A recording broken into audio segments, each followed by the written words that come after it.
took like a week to send a message, to start a conversation, stuff like that. So I actually, on one hand, liked that part of it because I thought, oh, we're like on the same page about how much we need to like text somebody, like text each other, right? Because I don't like when somebody is always trying to like message me, or when they're like sending me good morning texts or like good night texts, you know what I mean?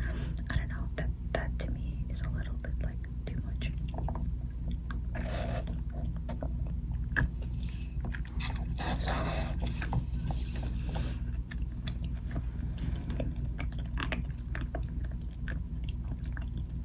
So anyway, I think I went off on a tangent there.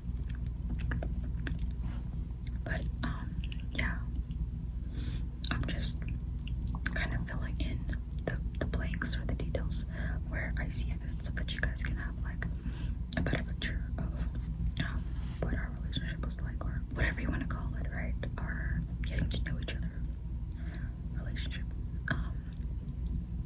And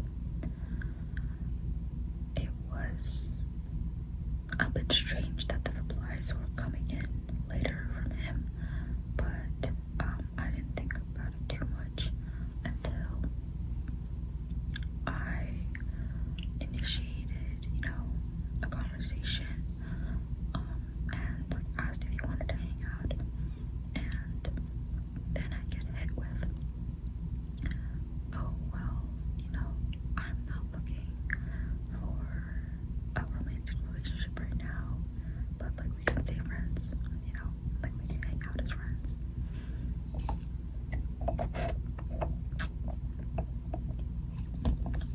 Imagine my dismay at like getting hit with this friend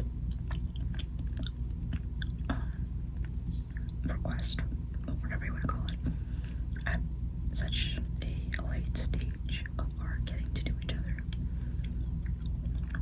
Like,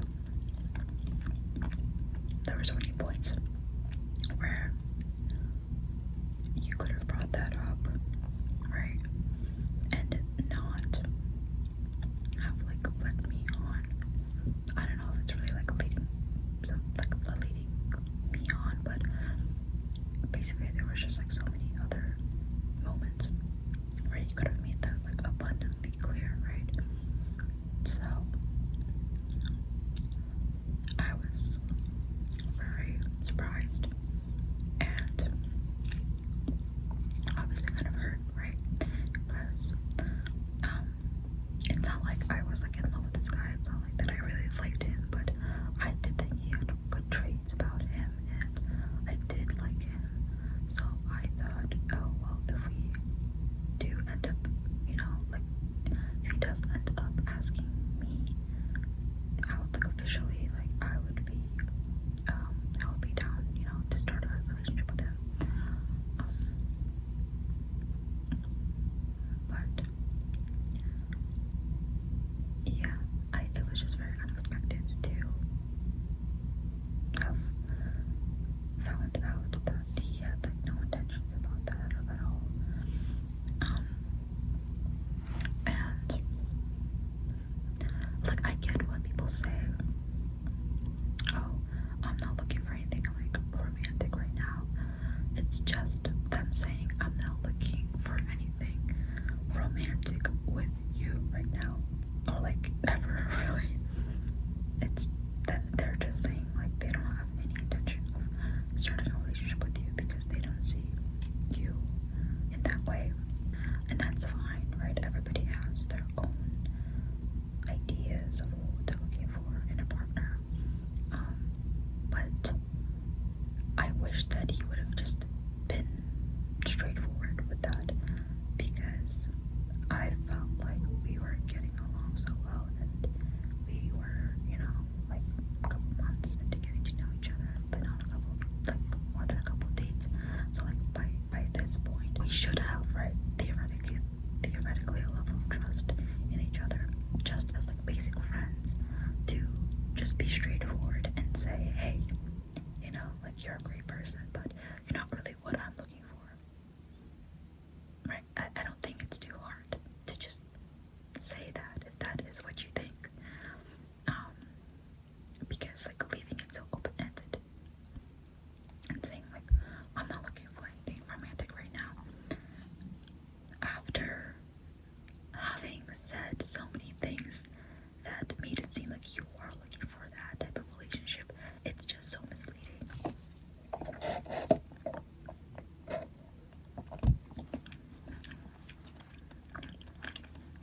Like, do you guys get what I mean? I really hope so, because I hope I'm not sounding like I'm bitter. I mean, I am a little bit, but like not to the point where I can't look at things objectively, right?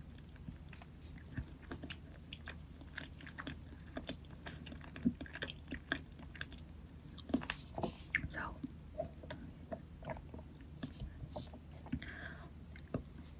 let me just like, I guess, give some evidence, not evidence, but like, let me give you the context of what I mean when I say that he made misleading statements. He would say, oh, are you ready to like meet the parents, meet the family? Oh, like our relationship is like definitely gonna be like so much better than like these other ones. Oh, what was he saying? He said like,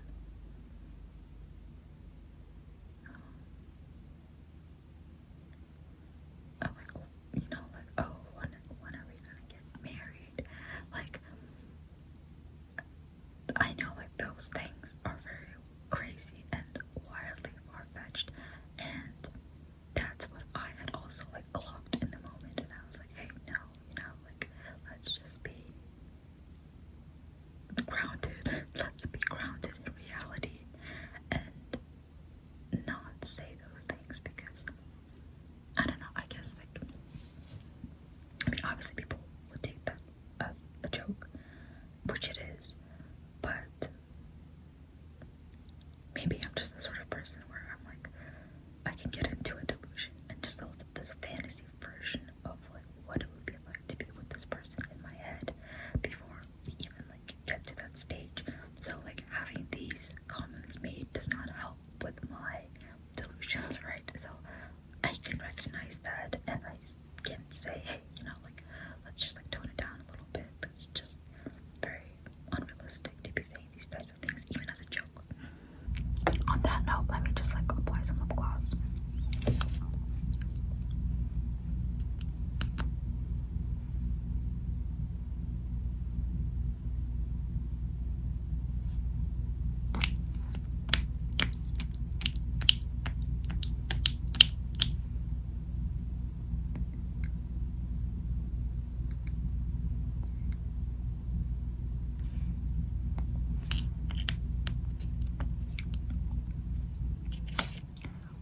I really like this gloss. It's from a Japanese brand called Biorik. I think it's Borica. And it has a nice shine to it. And it has like the minty menthol feeling to it, so it kind of plumps your lips. Yeah, basically he said a lot of comments that made me think that he was of the serious type, and that he was looking to get into like a romantic relationship. Plus, note the fact that like there were never any like skeevy moments. I mean, there were some like comments made here and there that I was like, wait, what?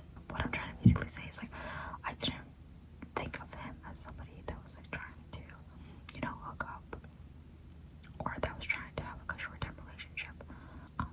So like a little bit of other background is that I have a fearful avoidant attachment style, which is the worst attachment style to have, like seriously. Basically, fearful avoidance are people that crave intimacy and they crave love, but they also have a fear of it.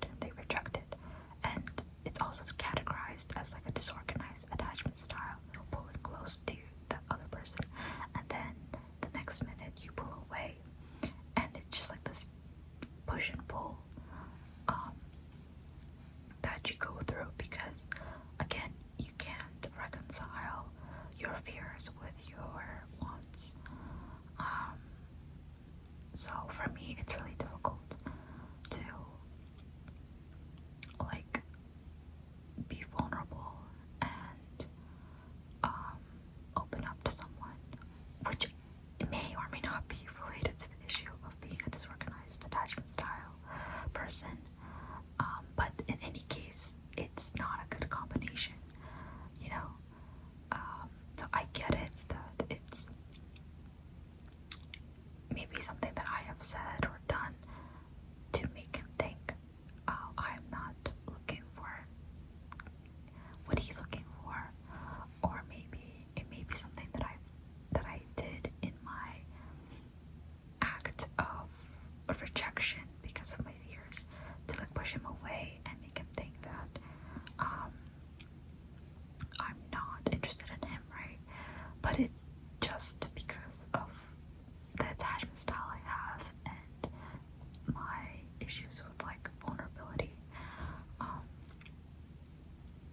Yeah, so like if I don't know what to do, if I'm really flustered or embarrassed, or if I don't know how to act, then my automatic reaction is to like pull away, or to like say something off the top of my head that could be like considered as sassy, but it's just like my defensive mechanism, which I know I need to work on. And I think that I made strides this time around with like this person by not letting my initial fears like get to me and I'll immediately reject like him. You know, I think that I gave myself multiple tries this time around to like be close, like open up emotionally and stuff like that. But I guess evidently, you know, it wasn't enough, because I got hit with the friend request. And you know, it's not like I ever brought these things up, because we never had the typical conversations that you usually do have, like about intentions and about like exes and about all of that stuff. I just always thought, oh well, maybe like when he gets more comfortable with me, then he'll be willing to like open up about it, because it wasn't as though I never tried to like initiate the conversation. But it was like he didn't really want to talk about it. So I just like let it go, whatever. Yeah, so I thought, oh, we'll talk about it at a later date. And at that point, I was going to be willing to, you know, like share my own, like, you know, attachment style and vulnerability issues and all of that, to just make it clear, hey, you know, like I don't want to make it seem like I'm not interested, or that I, you know, am acting this way and you don't understand it. Like I want to just make it clear to you why I act the way I do sometimes. So I was, you know, preparing myself to have that conversation, but unfortunately, you know, that opportunity never arrived. Okay, so basically, to continue on from what happened when he sent me the message about wanting to stay friends or whatever, I, in response, replied and said, did I do something wrong? Did I upset you somehow? Or, you know, like, because I was thinking maybe it's something that I did, right? And to me, that is so embarrassing. Like, the fact that I even asked those questions. Like, on one hand, yes, it's a step up in that I'm trying to, like, have some closure, trying to have some reconciliation, which I did not do in, like, previous instances. But at the same time, it's also very defeating to have to be the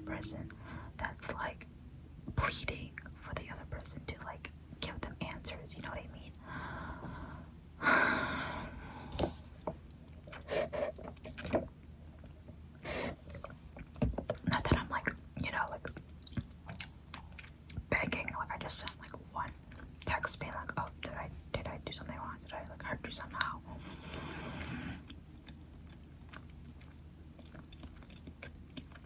And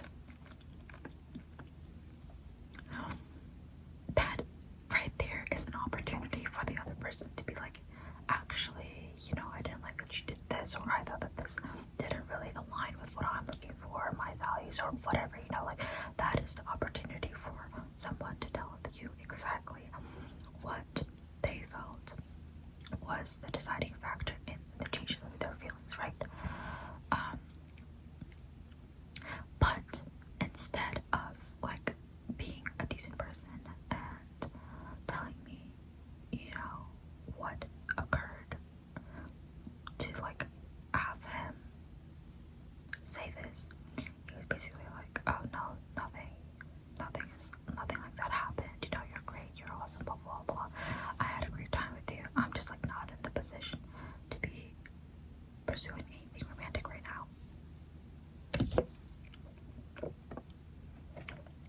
So what was it that we did these past like couple of months?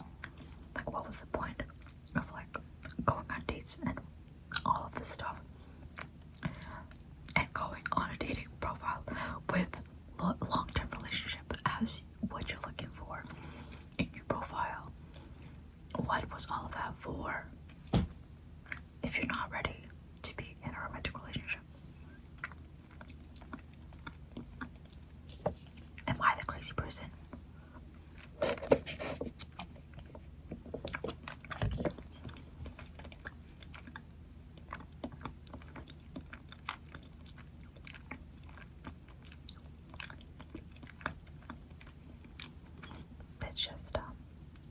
It just sucks, you know. And then in response to that, like I don't even know, like what am I supposed to say to that? I was just like, all right, well, thanks for letting me know. Like, just have a good life. I didn't say it like verbatim in that way, you know. I made it very like polite. I made it very cordial. But yeah, it was something along the lines of, all right, well, have a good life.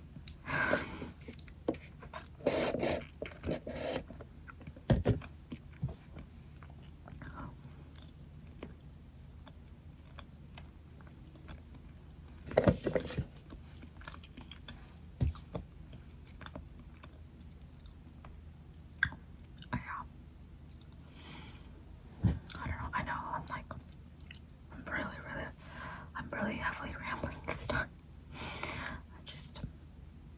I don't know. I feel like I've just been going in circles trying to figure out what went wrong, what I did wrong, and it just sucks that I don't have answers. Like, I don't know. I guess I could have pushed the issue and been more persistent with like trying to figure out and get answers from him, but at that point, I feel like it doesn't really matter what the reasoning was, because at the end of the day, the person is not interested in you.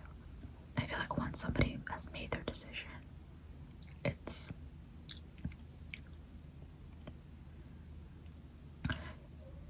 would be an even more embarrassing thing for me and for my ego to then be like, oh well, why, and da da da, we had such a good time, and you said this and you did that, and like you let me on, da da da, you know what I mean? Like, I think it's just so like pointless.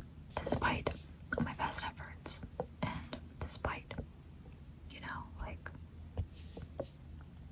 trying to be a better person, I'm still left with just like picking up the pieces of my shattered expectations and my disillusionment and my disappointment in the quest to find love.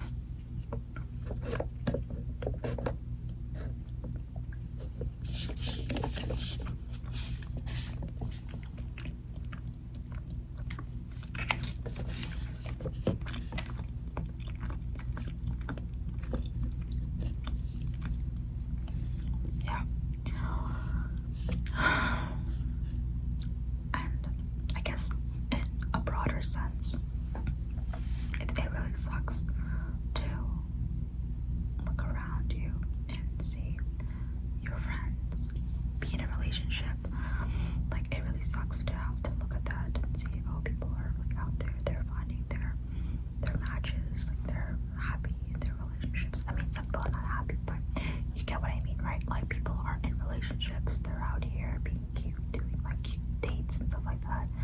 So, like, what is it that I don't have that other people have, where they're able to go out and do this so easily? I feel like every single time I struggle so much just to get to the stage of like, having a relationship even be up for discussion, that inevitably something always goes wrong and it never ends up working out, you know? Yeah, so it just, I guess, leads you down to a rabbit hole and to writing some really shitty poetry. So I guess to conclude, I'll be reading some of my really shitty poetry that I've had to resort to in order to cope with my feelings of rejection and failure. The next one is: love is there for all to see, all for love and love for thee. But where is the love that's meant for me? Half a decade I've swiped and scrolled past the fuckboys, the assholes, and the trolls, and still no prince in sight. That's it. That's the end. Here's some other unrelated sad poetry. At night, the moon looks out at us, whispering our furtive prayers, confiding our deepest, darkest secrets to a silver sphere in the gloom, an inhumane presence we trust wholeheartedly, more so than our closest kin. Perhaps it's the way its golden light gently embraces our sleeping selves and banishes the dark, lonely night, our ancestral enemy from ages long ago past, still languishing in memory. And this one is about my first love. When I feel sad, I think of you, even though I really shouldn't. I should forget about him and move on. That's what I tell myself anyways. But I guess I'm